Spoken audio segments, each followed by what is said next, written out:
wabarakatuh. Di sini saya mau mempresentasikan mata kuliah Pendidikan Kewarganegaraan tentang demokrasi dan demokrasi di Indonesia. Demokrasi terdiri dari dua kata, yaitu demos yang berarti rakyat dan kratos yang berarti kekuasaan atau pemerintahan. Selanjutnya di sini juga ada demokrasi mengandung pengertian 3 hal penting. Yang pertama yaitu demokrasi dari rakyat, yang berarti berhubungan erat dengan legitimasi pemerintahan dan tidak legitimasi pemerintahan di mata rakyat. Yang kedua, oleh rakyat, yaitu pemerintahan yang menjalankan kekuasaan atas nama rakyat dan pengawasannya dijalankan oleh rakyat atau lembaga yang berkuasa ditunjuk pemerintah. Yang ketiga yaitu untuk rakyat adalah suatu pemerintahan yang mendapat mandat kekuasaan yang diberikan oleh rakyat digunakan untuk kesejahteraan. Selanjutnya yaitu hakikat demokrasi.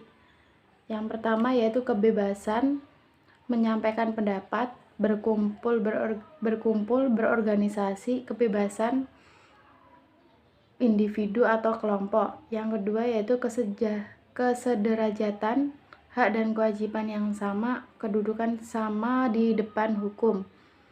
Yang ketiga keterbukaan, kepemerintahan dan langkah-langkah pengelolaan keputusan harus diketahui dan disetujui rakyat. Yang kelima yaitu etika dan norma kehidupan harus dijunjung tinggi. Selanjutnya yaitu prinsip demokrasi. Di sini ada yang pertama pengakuan hak asasi manusia. Yang kedua pemisahan atau pembagian kekuasaan, biasanya disebut trias politika. Yang selanjutnya ketiga pemerintah menurut hukum. Yang keempat jaminan hak individu secara konstitusional termasuk prosedurnya. Yang kelima badan kehakiman yang bebas dan tidak memihak. Yang ketujuh pemilihan umum yang bebas dan kebersamaan politik. Yang kedelapan kebebasan mengemukakan pendapat. Yang kesembilan kebebasan bersyarikat dan berposisi. Yang kesepuluh pendidikan politik atau kewarganegaraan. Selanjutnya yaitu nilai-nilai demokrasi. Di sini ada kesadaran akan pluralisme, musyawarah, pertimbangan moral, pemufakatan yang jujur dan sehat, pemenuhan segi-segi ekonomi, kerjasama antar warga masyarakat, dan sikap mempercayai itikat baik masing-masing. Yang ketujuh, pandangan hidup dan demokrasi harus dijadikan unsur yang menyatu dengan sistem pendidikan. Selanjutnya yaitu kultur demokrasi. Di sini ada yang pertama menyelesaikan pertikaian dengan damai dan sukarela. Yang kedua menjamin terjadinya perubahan secara damai. Yang ketiga pergantian penguasa secara teratur. Yang keempat penggunaan paksaan sedikit mungkin. Yang kelima pengakuan dan penghormatan nilai keanekaragaman. Yang ketujuh menegakkan keadilan. Yang kedelapan memajukan iptek. Selanjutnya yaitu macam-macam demokrasi. Macam-macam demokrasi di sini ada 3. Yang pertama yaitu atas dasar penyaluran kehendak rakyat. Di sini ada demokrasi langsung dan tidak langsung. Demokrasi langsung adalah paham demokrasi yang mengikut sertakan setiap warga negara dalam permusyawaratan untuk menunjukkan kebijakan umum negara. Yang demokrasi tidak langsung, demokrasi yang dilaksanakan melalui sistem perwakilan negara. Dan selanjutnya yaitu yang kedua atas dasar prinsip ideologi. Di sini ada demokrasi konstitusional adalah demokrasi yang didasarkan pada kebebasan atau individualisme. Yang kedua demokrasi rakyat, yaitu demokrasi rakyat selanjutnya yaitu demokrasi rakyat. Di sini demokrasi yang dimaksud demokrasi rakyat yaitu demokrasi proletar yang berhaluan marxisme komunisme. Demokrasi rakyat mencita-citakan kehidupan yang tidak mengenal kelas sosial. Yang ketiga yaitu atas dasar yang menjadi titik perhatiannya. Di sini dibagi menjadi 3, demokrasi formal, material, dan juga gabungan. Demokrasi formal adalah demokrasi yang menjunjung tinggi persamaan dalam bidang politik tanpa disertai upaya untuk mengurangi atau menghilangkan kesenjangan dalam bidang ekonomi. Demokrasi material adalah demokrasi yang menitik beratkan pada upaya-upaya menghilangkan perbedaan dalam bidang ekonomi. Sedangkan persamaan bidang politik kurang diperhatikan dan bahkan kadang-kadang hilang. Yang ketiga, demokrasi gabungan. Di sini demokrasi gabungan adalah demokrasi yang mengambil kebaikan serta membuang keburukan dari demokrasi formal dan material. Selanjutnya yaitu demokrasi di Indonesia. Yang pertama dalam Undang-Undang NRI tahun 1945 tidak penyebutan kata demokrasi secara implisit atau tersurat. Akan tetapi nilai-nilai demokratis termuat dalam batang tubuh pasal 2 Undang-Undang Dasar NRI tahun 1945.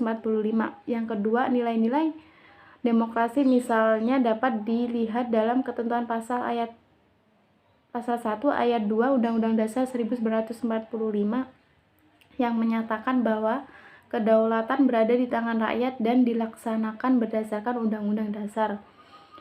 Dan yang ketiga, selain itu, nilai-nilai demokrasi juga dapat dilihat dari ketentuan pemilihan umum dalam pasal 22E Undang-Undang Dasar 1945 yang berasaskan Luber-Jurdil. Selanjutnya yaitu perkembangan demokrasi di Indonesia. Ada 4 periode. Periode yang pertama tahun 1945 sampai 1959, masa demokrasi parlementer yang menonjolkan peranan parlemen serta partai-partai. Yang kedua yaitu periode 1959 sampai 1965, masa demokrasi ini terpimpin yang dalam banyak aspek telah menyimpan dari demokrasi konstitusional dan lebih menampilkan dominasi presiden dan terbatasnya peran partai politik serta peran ABRI sebagai unsur sosial politik semakin meluas.